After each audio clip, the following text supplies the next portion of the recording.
Hello guys, you are welcome to DIY with Selling, and today I'll be showing you how to make a movie props. Yes, with me here is a spear that I'll be using for my next movie.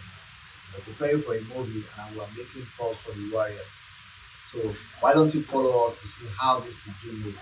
To make this we need a piece of carton, we need wood, we need paper, and we need gum and paint.